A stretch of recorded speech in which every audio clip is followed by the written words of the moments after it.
Welcome back to Harmonize Your Life Conversations on Self-Care for Women of Color podcast with your host, Dr.Toni G. Alvarado. I am so glad to welcome you back into the podcast studio on today as we are going to be having conversations this entire month.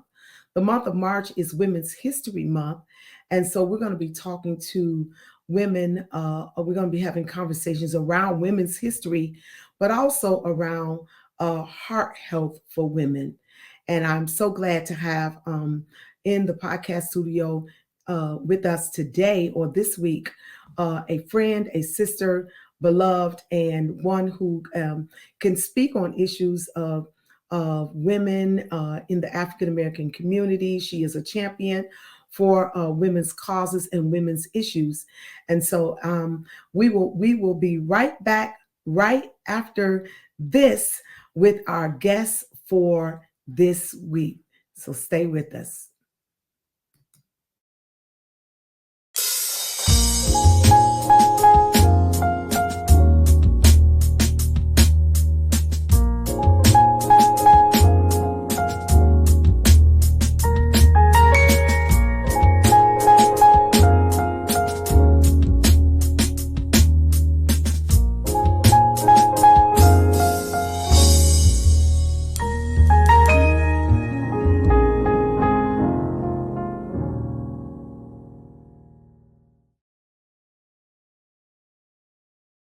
All right. So, our topic for this week is changing the narrative, women's history and heart health. Changing the narrative, women's history and heart health. And this will be part one of our discussion. We're going to begin our discussion today as I've already said, with a sister, a friend. She is Georgia State Representative Doreen Carter. She is referred to as Chief Community Officer. Representative Carter is known for her unwavering support of the East Metro area and for identifying opportunities to improve the lives of residents and businesses in the district. She is an effective leader who advocates for vibrant communities and has a strong interest in education, public safety, and economic development. Carter served as chair of the East Metro DeKalb CID Formation Committee, which is the first community improvement district in South DeKalb. She is a Leadership DeKalb alumna, past president of Greater Lithonia Chamber of Commerce, and currently serves on the Brownfield Revolving Loan Fund Committee. Carter is an accountant by trade and owns a financial education company.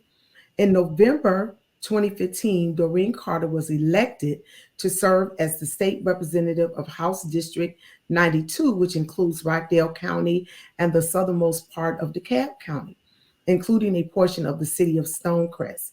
In May 2022, Representative Carter won her re-election to the new House District. Congratulations, including the counties of Newton, Rockdale, and DeKalb, Georgia. She is a member of the following House committees: Code Revision, Education, Industry and Labor, Small Business Development, and Special Rules. Additionally, Carter was elected by her peers to serve as treasurer of the Georgia Legislative Black Caucus and was awarded Freshman Legislator of the Year. Carter was also honored by Georgia Association of Educators in 2022 as a Legislator of the Year. And she resides in Lithonia, Georgia, with her three sons, Roland, Caleb, and Joshua. I also want to mention that she is also an advocate for women's health, particularly as it relates to heart health. She hosts several events in the month of February around women's health and heart health issues for women. And she particularly hosts the event, a Go Red for Women luncheon, or events, Go Red events for women, educating the community, advocating for women as it relates to heart health, and sharing her own personal story and testimony. Help me welcome our sister and our friend, to our podcast studio today, and that is in the person of Georgia State Representative Doreen Carter. Welcome, Doreen. Hello, and thank you, Dr.Toni. It is a pleasure to be with you today, And it to is have a this pleasure wonderful having conversation. you. Yeah. It's a pleasure having you. So, Doreen, I am so excited about you being here with us today because you represent women's history in Georgia Yeah. and Black history and all the above. And so I wanted us to have a conversation around women's history and particularly around women's history and heart health. So I want you to open up our conversation or just share with us in your opening comments about your journey in public office and why you are passionate about empowering women of color. Again, thank you. I'm excited to be here with you today. So for me, getting involved in public service was kind of like how we grew up. My household, we were involved in community events at church. My mom was always involved in something in the community, and we had these social savings clubs. So it was always instilled in us to get involved and get engaged. And we always wanted to, wherever we were, we wanted to make sure we made it better, right? So how I got into politics in particular, and I still laugh about it, 20 something years later. We bought the house that we live in, and did not know at the time that we had bought a house in a little city. And then found out we lived in the city of Lithonia. And so just started because of, just like I said, just being involved in the community. So we just started volunteering in, in the city in various events. Then one day I thought, I got some gifts I can help out. Not really, really understanding what I was getting myself into, but I knew how important it was to serve, right? So, like I said, growing up at our church, we were always involved in something in the community, Yeah. whether it was going visiting orphanages, or just volunteering around the church. So, being involved and volunteering was just what we do. Right. But I realized after being elected that it is very different when you're in public office, which side of the table you're on. Oh, okay. And so we had been talking about various things that was happening in our town. We had, right after being elected, we had someone that had gotten run over by a train and lived. And that was like crazy to me. I was like, oh my God. But what happened with that situation, we had been hearing about, there have been so many incidents, and it didn't make sense to me. But what we realized is there were no crossing arms at a major intersection.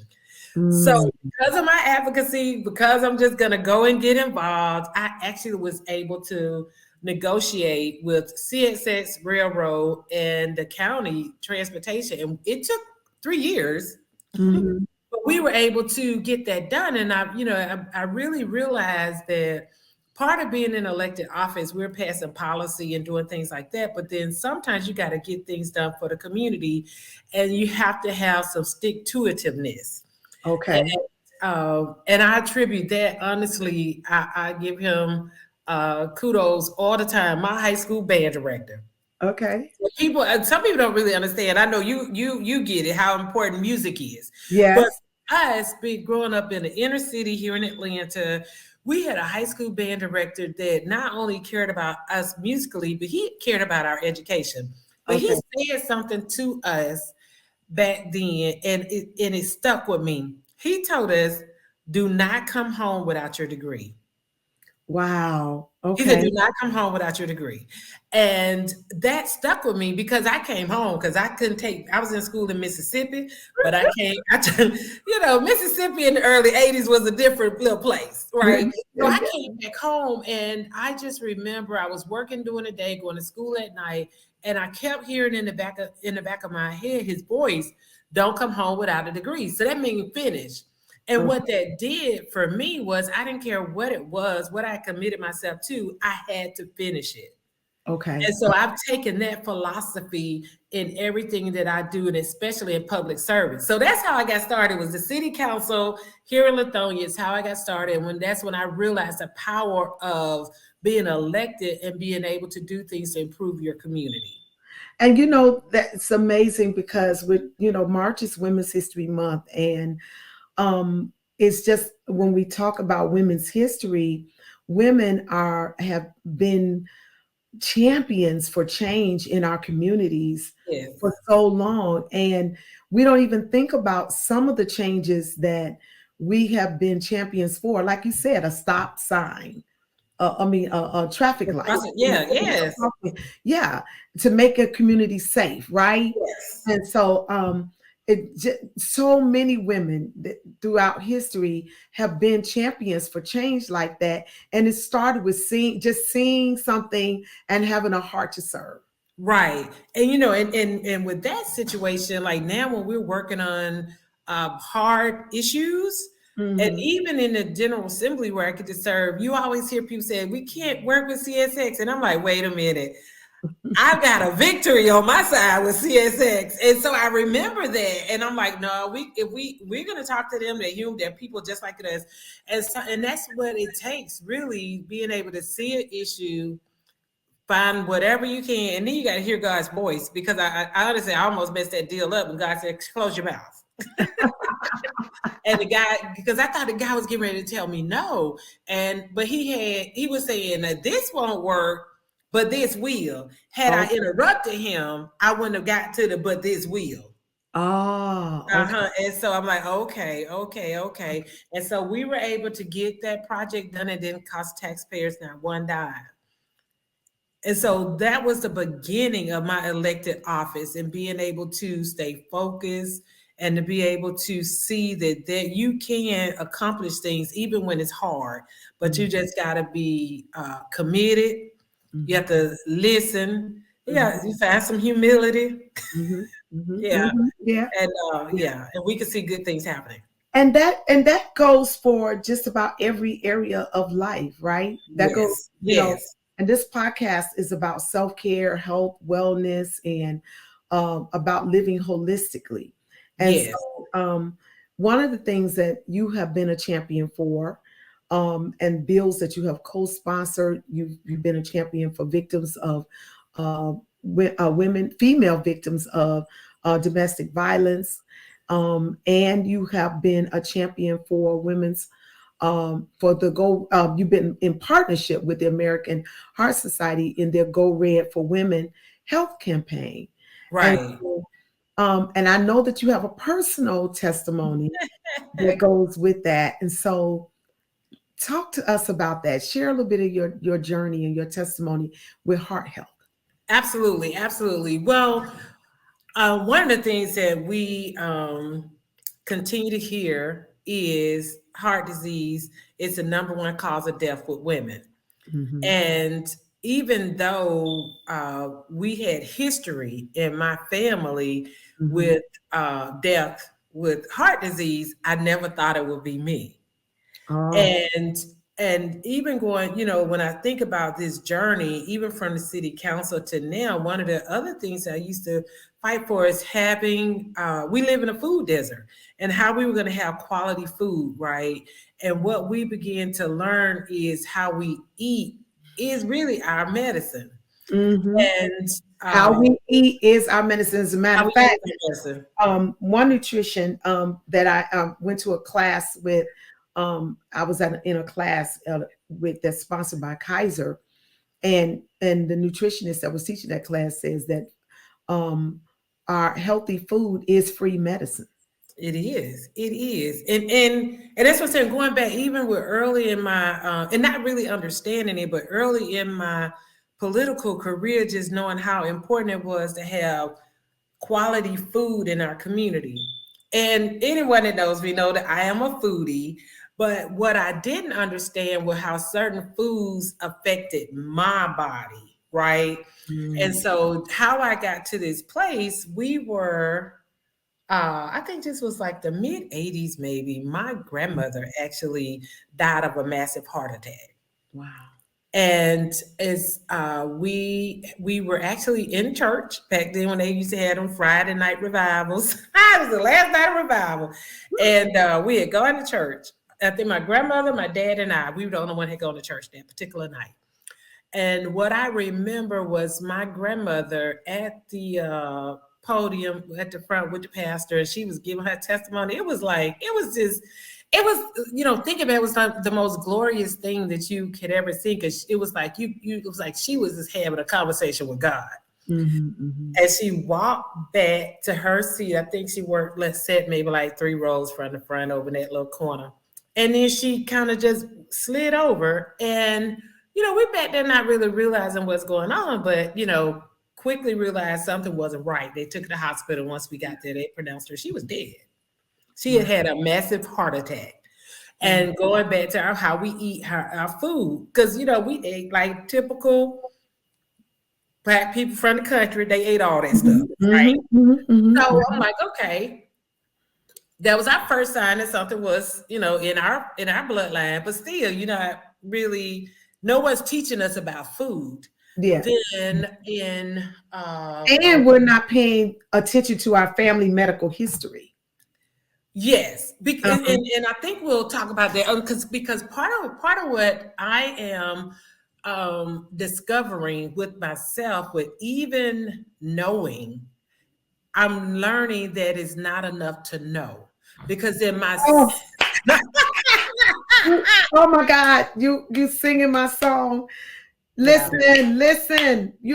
When because I was recently at your event, your Go Red Yes. Launch, right? Yes. Mm-hmm. And I just was so inspired. As a matter of fact, our next part 2 of this conversation, Dr. Jane Morgan is Yes. coming on with me, and Amen. she's going to do part 2 of this conversation. And when I left there, it was so much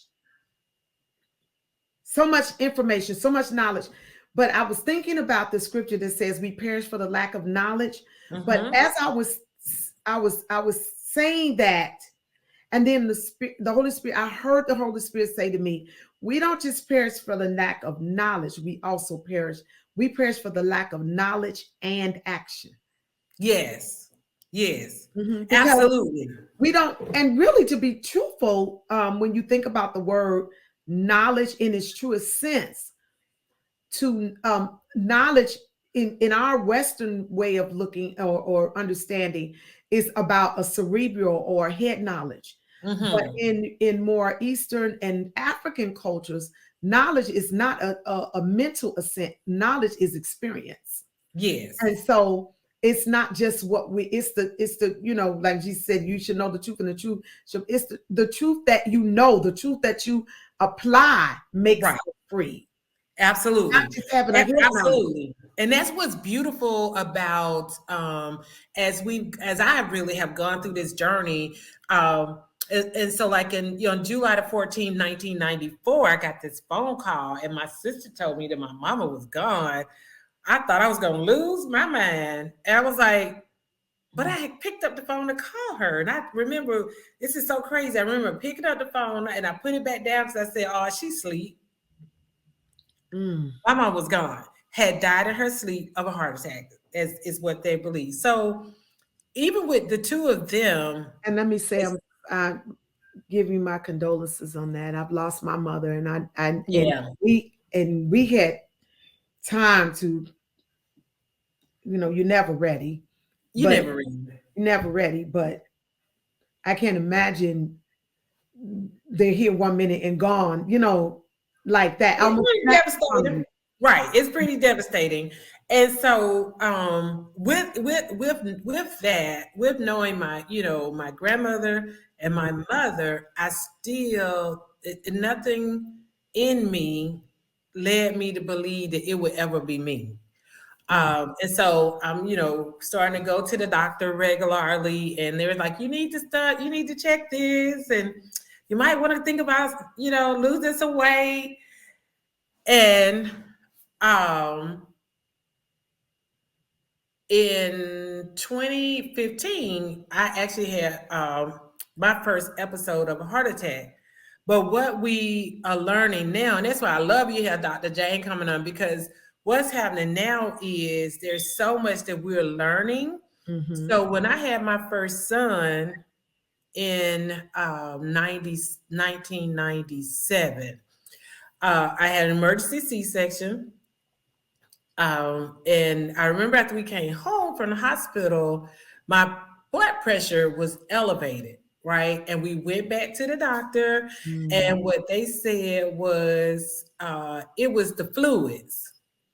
So they thought it was, because you don't have all these things going on when you don't have major surgery, because C-section is major surgery, right? Mm-hmm. But now what they're discovering is if a woman has never had high blood pressure and she's pregnant and her pressure begins to elevate, or in my case, my pressure elevated after the baby, that is like one of the first signs of showing that you are predisposed to cardiovascular disease. We didn't know, even though I had history, right? My grandmother dying, my mother dying, but I still didn't really know. Because we've come to accept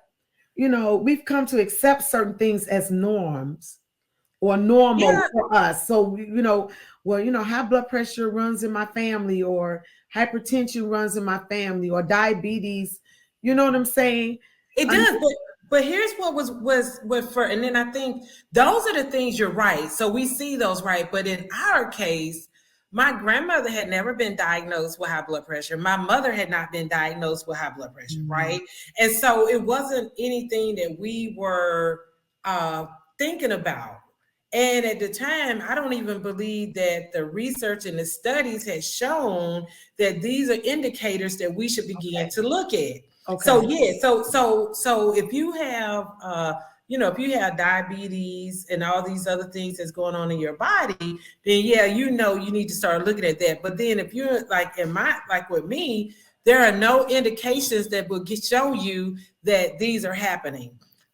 Even when I had the heart attack in 2015, my blood pressure, it was a little elevated, but it wasn't really high, right? My cholesterol wasn't even off. Wow. So all of the things that they're showing you, but now as we go on and there's more that we learn, and starting to understand that even though it wasn't showing, my behavior around food was triggering things in my body that had just not manifested yet.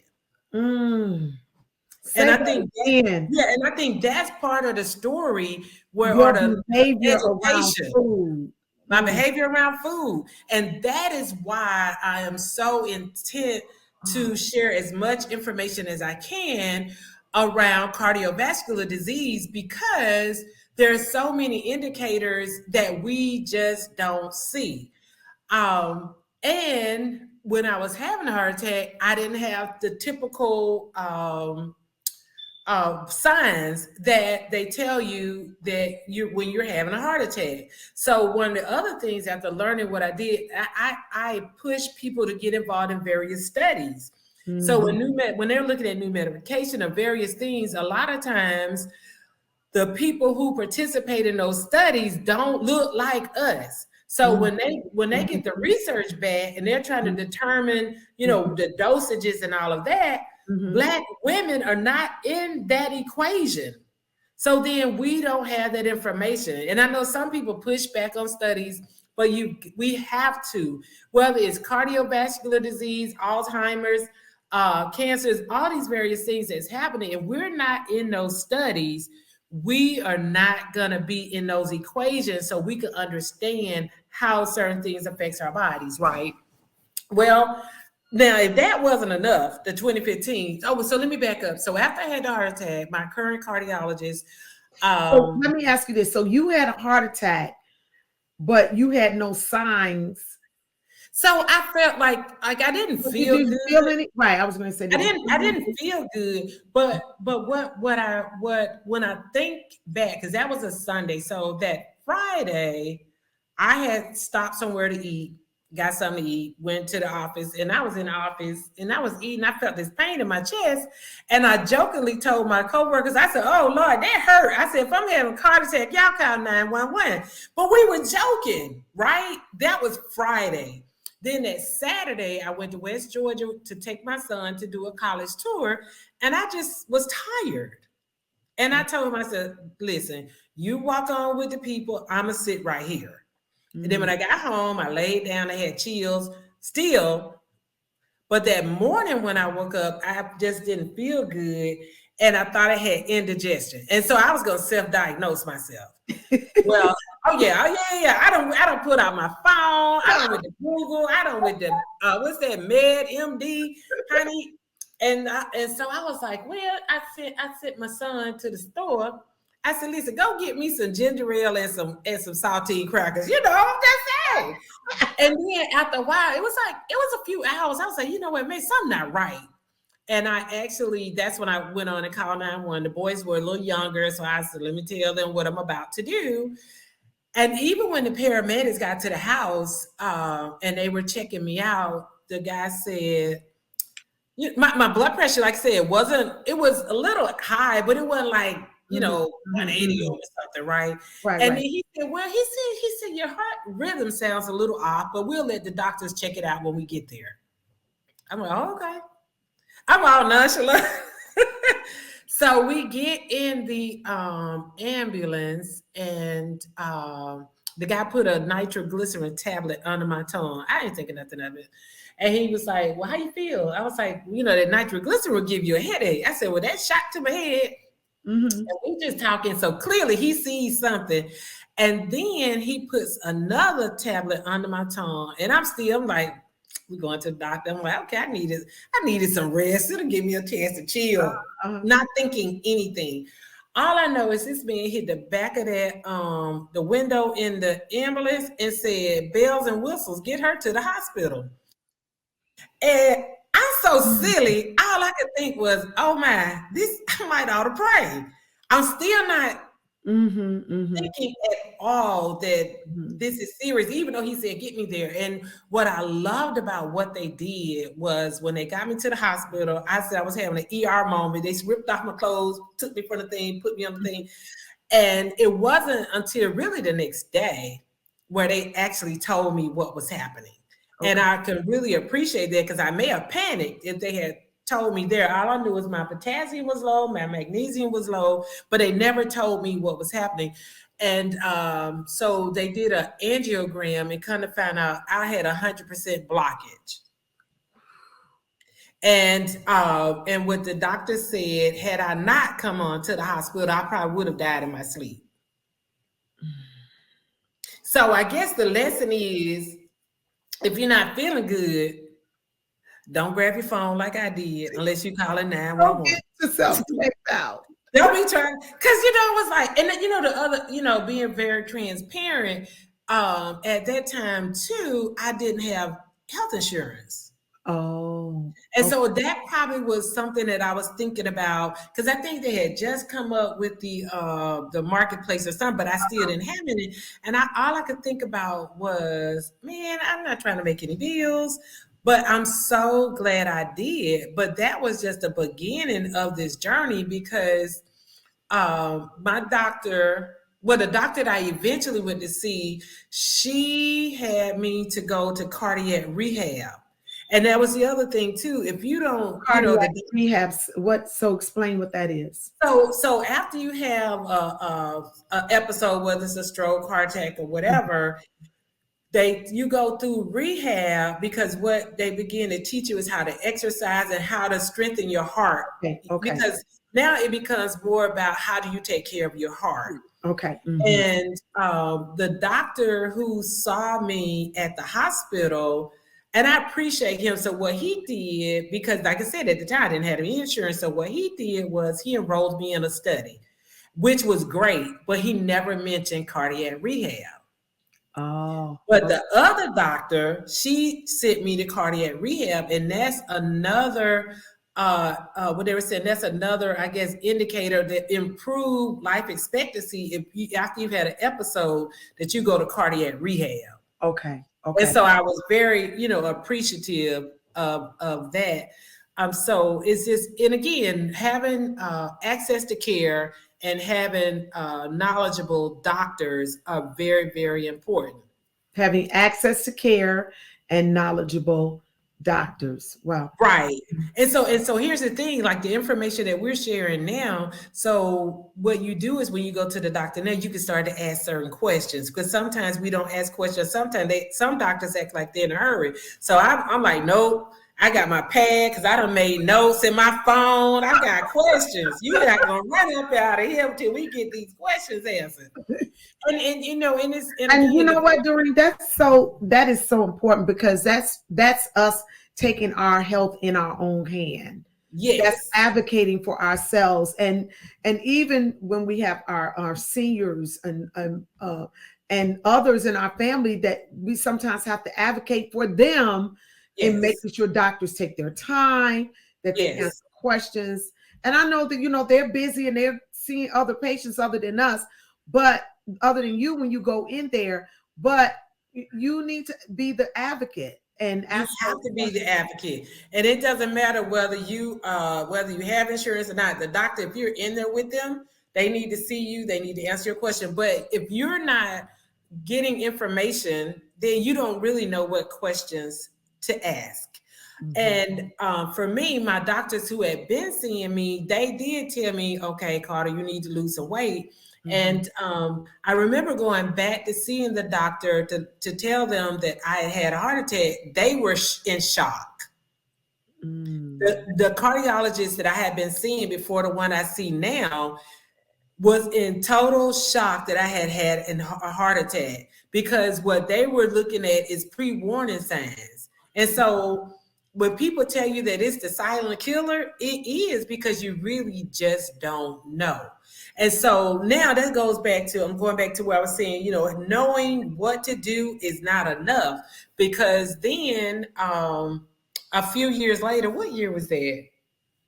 2020, I think it was. Mhm. I did try to manage my stress a little bit because my doctor, I talked to her Mhm. before I ran for office, but she said, well, you need to manage your stress. And I was Mhm. like, okay. But I still, I was just doing me. And it was it in December maybe? I don't know, I think maybe December 2020, 2019. I'm confused now. That I was literally driving home. I got off 285. I was riding down Covington Highway. I was close to the house, and my car did something weird. And I was like, God, my car acting crazy. And I was on the phone with somebody. They was like, your voice don't sound right. I said, do sound funny, don't it? Still not me. I'm just, even with have gone experienced what I had, I'm still like not realizing anything's going on. I mean, I'm just being, I guess, being a goofball. I don't know. So I Okay. am less than a mile from home. And he's like, you need to pull over. I was like, for what? I'm almost home. And I literally missed my street.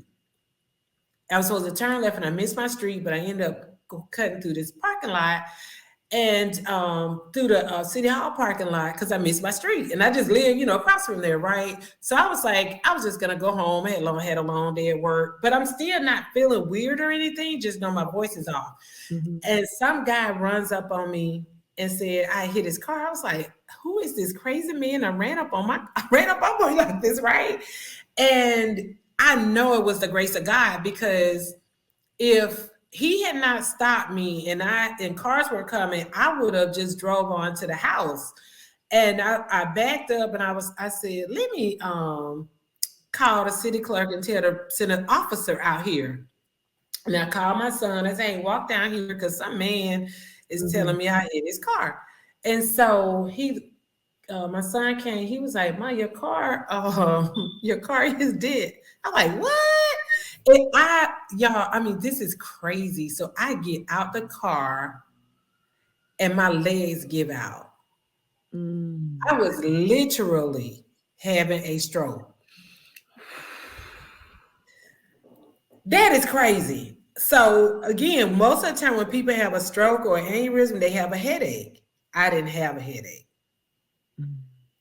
So that's God again looking out for me. I'm like, this is insane. And so when the paramedics came, I had on my mask because I'm like, where are y'all masks? You know, it's COVID at this point.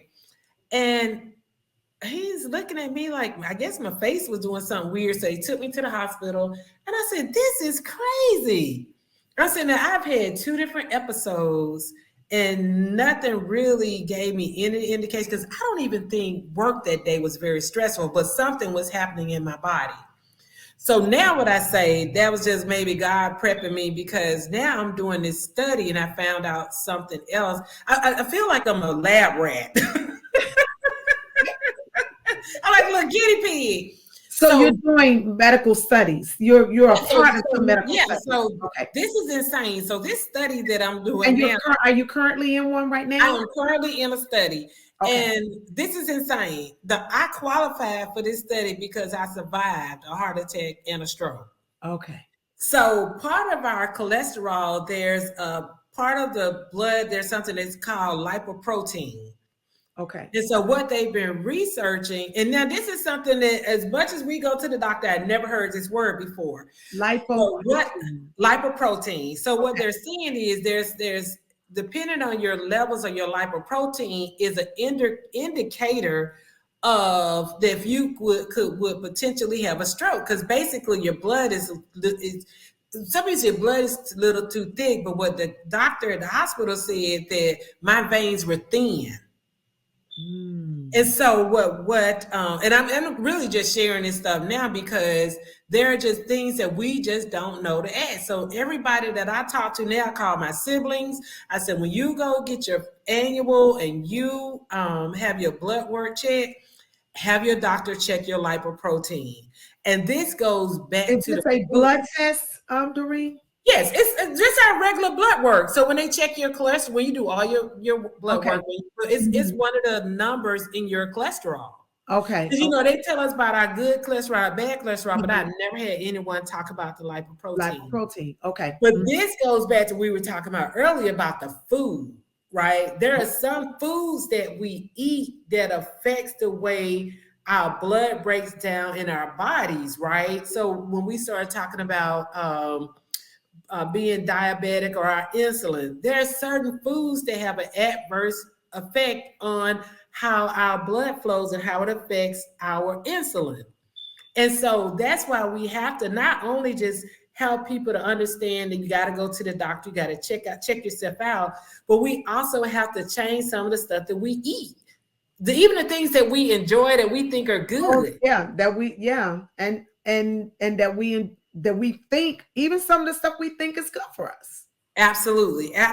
So and so I told one of my clients, she was talking about how much she likes fruit and I eat a lot of fruit. And I said, well, even with fruit, you have to be careful. You can't eat too much fruit because fruit, that's sugar, natural sugar. Right. It has a lot of sugar. It's natural sugar. Right. It's better than processed sugar, but too much of anything is not good for you. Absolutely. So like one of the things that I love is pineapple. Well, I have to take pineapple out of my diet because it's too much sugar. And then the other thing is I do advocate eating more fruits and vegetables, but like I try not to eat fruit after noon, because my body needs time to break it down. And so when our glucose level gets too high over a period of time, that's when we start getting diabetes. Right. And so it's like there are things. And then we're eating all day. We're eating all night. We don't cut our eating off. And we don't give our body an opportunity to process the food we've eaten. And people say, well, I'm going on these, I'm doing an intermittent fasting. I'm like, you know what? If we would eat like we should eat, you automatically are doing intermittent fasting. Absolutely. You cut your eating off at a particular time. For me, it's 7:00.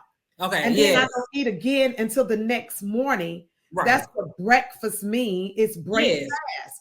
Yes. But if I'm eating till 9, 10, 11, God knows 1 and 2 in the morning, I'm just constantly putting food in my body and not giving it my pancreas, my liver, anything, time to process anything that I've eaten.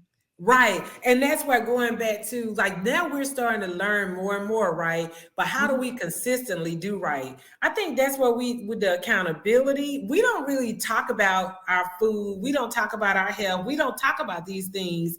And so we need accountability. So one of the things that I've been working on is to get us to change our behavior, even down at the General Assembly. So they have food everywhere, but it's so many carbs. And it's in the way I grew up eating breakfast, it's all carbs, but it's killing us. So now when we have these lunches and these meals, the people who are ordering the food, they were like, "Y'all know we got to have some salads." Yeah. And so Definitely. yeah, We need vegetables, fresh but vegetables. we need more fresh vegetables. Again, going back to food being our medicine. And I tell them every year, I said, excuse me, I said, listen, I am not trying to take your meat. I just want you to eat more vegetables. And so Right. every day we just try to do better and better every day. And then the thing we have to do is drink water. Yeah. And I guess if you never had anyone teaching you why you have to drink water or why you're supposed to eat certain things, you just don't do it. Well, I realized that the more hydrated I am, the better my blood flow is also. Yeah. And so that's something that people don't understand. They say they don't like water. I totally stopped drinking sodas. Yeah, totally stopped drinking I stopped sodas. drinking sodas when my son was born, and he's 20. He'll be 27 this year. Right. And so, and catch the Kool-Aid in my house. Mhm. But that's what we grew up with, right? We grew up with the Kool-Aid. We didn't do a And lot of just a soda. 5-pound bag of sugar in it. Oh my God, yes. And then once you started retraining your taste buds, you can't eat all of that. So I know if I eat something sweet, it totally throws my body off. I And so can't I have even to put just soda drench in my myself mouth. with water. I can't even put it in my mouth. Yeah. If I put it, I just can't even. I can't tolerate it. It's too much sugar, and it's just because I've been off of it so long. My Right. palate, and that's the other thing. We have to change. We have to learn to change our palate. Yeah. What we enjoy. We have to stop saying what we don't like when it comes to our healthy eating. I don't like water. I don't like this, or I don't. We have to stop saying that and change Or our yeah. mind. Or find water that you like. So like me, there is now all my friends know, they see this little blue bottle. That's my favorite water. I don't care where we are. I'll go in a restaurant in a minute and take my own water with Yep, me. me too. So drinking my water, but being honest and transparent, I do good for a while and then I fall off. But Mhm. then I'm like, okay, so I make sure that I'm checking my weight, I'm checking my blood sugar. I'm not doing it every day like I should, but then I start seeing certain things. Okay, you know what? You don't went way too far to the left. You need to reel this back in, Yeah. and I think that's what we've got to get to the point where we recognize the certain things that we're doing, and then be conscious enough to change the behavior. Recognize the things that we're doing and be Yes, conscious enough to change the behavior. That you know what? That's worth everything you've been talking about today. And so let me say this, because that leads me to my next question. So you said it's recognizing the things that we're doing, or being conscious enough to recognize the things that we're doing, and then changing our behavior. yes. So talk to us about now, how does that relate to us? How do we change the narrative for African American women and families? Because we know that heart disease is one of the number one It uh, is the number one cause of death in women, Black women. number one cause of death. So how do we Yes. change that narrative? So we have to talk about it, right? We have to talk about our food, and then just consciously where we have influence. So the lunch, right? So I consciously asked for a meal that was heart healthy, Okay. right? And so when we're hosting events, well, where I've gone to events and I see that we have the same traditional foods, but when I'm hosting an event, I consciously order food that I know is better for our heart, and then I tell people why I did that. So now we begin to change the space where we are. If I go out to eat, if I'm gonna have a steak, I may not eat the whole steak, but the majority of my plate is gonna be vegetables. So went out the other day, I ordered 2 vegetables and some salmon instead of getting some mac and cheese and some rice. I mean, we eat now. You can't really. The best thing is to eat at home, right? Yeah, Cook, that's the truth. That is the truth. Yes, the best thing is to eat at home and eat the right thing at home. Right. But I know me. I like eating out. Mm-hmm. So if I'm gonna eat out, then I know that the sacrifice is gonna have to be. You better get some vegetables in that plate. Mm-hmm. And I recently found out last year. One of my guests, Brenda Troy, was on. And she said, I didn't even realize that mac and cheese is really considered meat. You said it's considered meat? Mm-hmm, because of the cheese. The cheese, but it's absolutely not a vegetable. Right. And so she was saying, like, and all those carbs. Her church has a daycare center. Mm-hmm. And so she said, when they put their menu out, the state, they're in Ohio, the state of Ohio lists mac and cheese as a meat. So if they have mac and cheese on the children's plate, that's considered the meat for their meal. Oh, I love that because it's absolutely a protein. Because it's exactly because of the cheese. That's what makes it the meat. And so she was like, so think about this. You're eating, she said, like at Thanksgiving, we want turkey and dressing and mac and cheese. She said, but if you get the turkey, you really shouldn't have the mac and cheese. Right. But we want it all on our plate, right? Right. The turkey, the dressing. Because think about, the turkey, the dressing, and mac and cheese. Okay, where are the vegetables? Because everything on there is a carb. Everything. So now it's okay for breakfast. Instead of doing a traditional Southern breakfast, have some fruit. Even if I'm going to scramble me an egg, I'm going to have an apple. Mm-hmm. Mm-hmm. Or some grapes.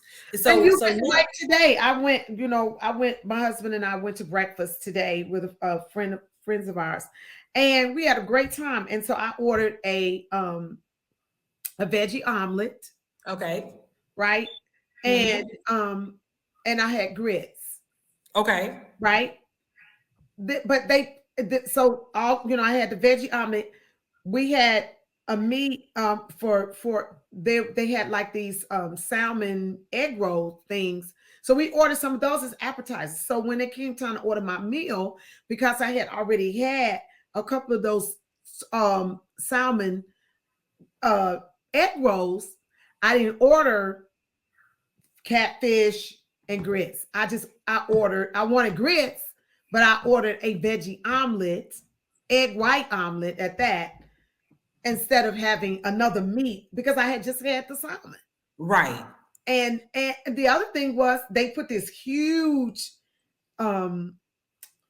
piece of bread on the plate. I didn't even realize that came with it. Right. It was a croissant, but it was really, really big. And it had a lot of butter and stuff on it. And so I was like, oh my goodness. So I said, I took a small piece of it because I wanted to taste it.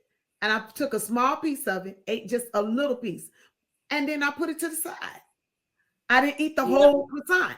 That's the other thing. We think because it's on our plate, we have to eat all of it. Right.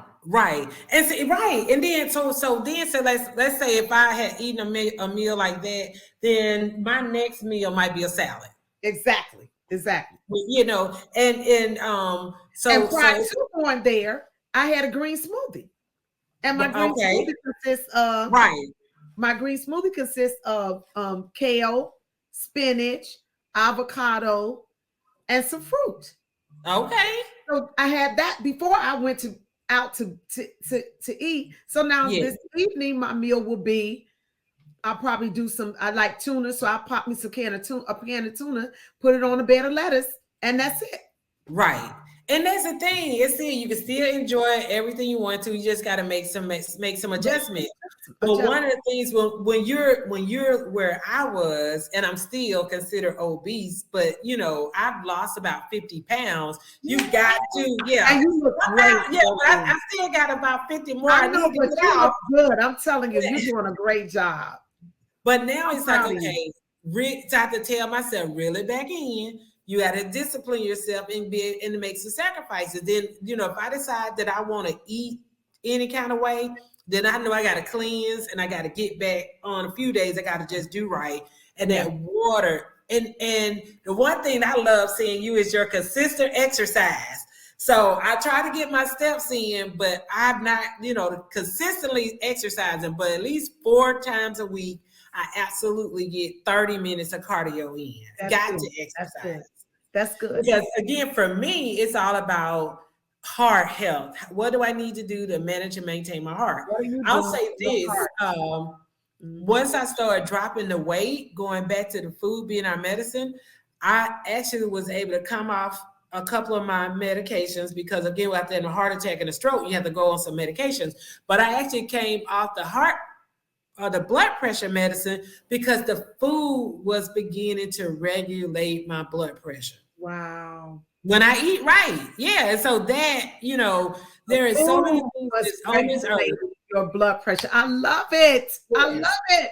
The food, not the medicine, was regulating. Now, that doesn't mean that we just stop taking our medicine. We go, she's in the doctor's care. She's in clinical trials and working through all of this. So don't just go off and listen to this and be like, oh, I'm throwing my medicine away. No. We're not saying that at all. Yes. And I was taking my blood pressure on a regular basis. And that's why, you know, I was taking my medicine to take my blood pressure. And my pressure started dropping. And I was like, whoa, what in the world? And that's when we were finding out that as I was losing weight, but it was what I was eating to lose weight, which allowed for kitchen. Yes. And so that food, and I can tell you, but I don't even have to take my blood pressure. If I eat something and if it has too much salt, I already know I messed up.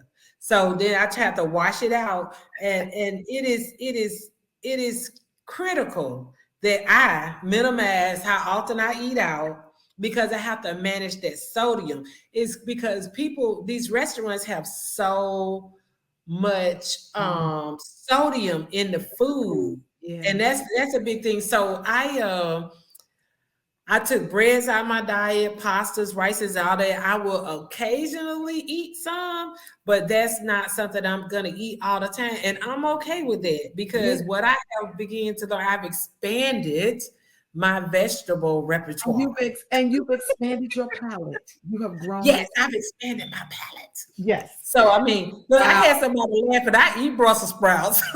I love Brussels sprouts and cauliflower. But we didn't grow up eating them. No, we did not grow up. We didn't grow up eating Brussels sprouts and asparagus. I gotta get to the point where I eat beets though, because I know I need to add that into my life, and so I got to get to the point where I can eat them and enjoy them. So I do like beets, but I have to minimize how when I eat beets. Just because of my blood makeup, but I never thought that I would eat beets. When I tell you, I was so happy one day I roasted my own beets. I said, "Look at me!"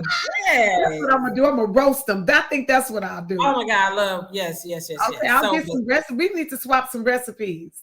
Absolutely. I mean, because it's not about just totally being restricted, but we do have to restrict some of the things because it's new ways to do cauliflower. Yeah, I roast my cauliflower. I do like a Parmesan cauliflower in one of my roaster pots and stuff. So you know what? We'll just have to share. Oh, absolutely. Yeah, we have to come back and talk about food because they done showed me how to do tacos. They call them zucchini boats. So you just gut the zucchini and put the taco stuff in the zucchini, and that's my shell. Yeah, I said, okay, I can do this. Well, listen, thank you again, Doreen, for coming on the podcast. Absolutely. You have been such a dynamic dialogue partner. Do you have one last thing you want to share with us real quick before we sign off? I think the most important thing as we talk about women's history and heart health is find you a network of individuals who are committed to changing their lives. And y'all do it together because the scripture tells us there is safety in the multitude of counselors. And so I would say, let's do that. Let's learn to eat healthy. Let's learn to do the things that we need to do, but do it in a collective, finding some people. And I'll say, actually come hang out with me on social media. You can always find Doreen Carter.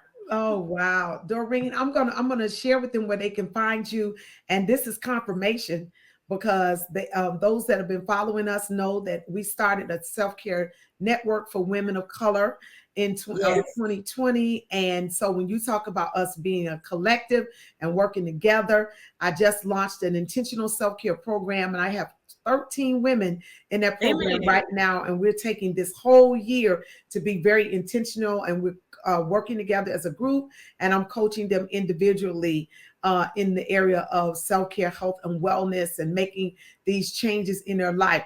And so what you're saying is so true. When we work Yes. together, we can make it happen. So I want to Yes. let people know where they can find you, Doreen. They can find you, Doreen Carter, at doreencarter.com. That is her Yes. website. She is on Facebook, as she said.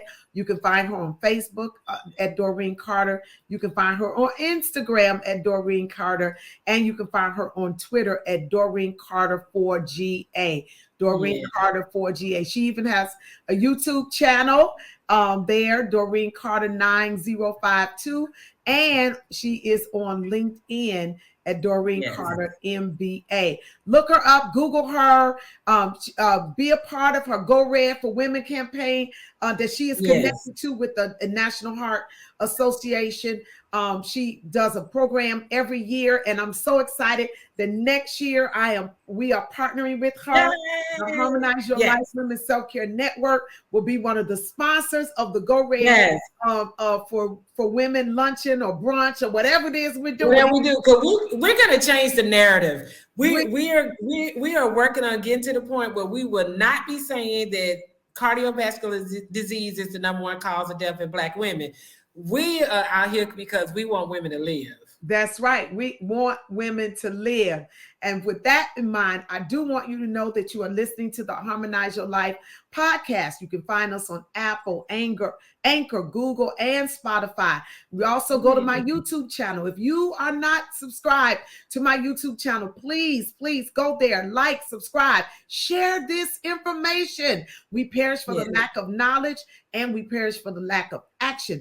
And I have a whole catalog of professional women like Doreen Carter who are on our podcast talking about health, wellness, fitness, nutrition, you name it. We run the gamut on grief recovery, mental illness, all that, mental health, all those things, relationships, finances, everything, career development, all those things that make us live holistic and harmonious lives. So go to my YouTube channel at Dr.Toni G. Alvarado and subscribe to the YouTube channel.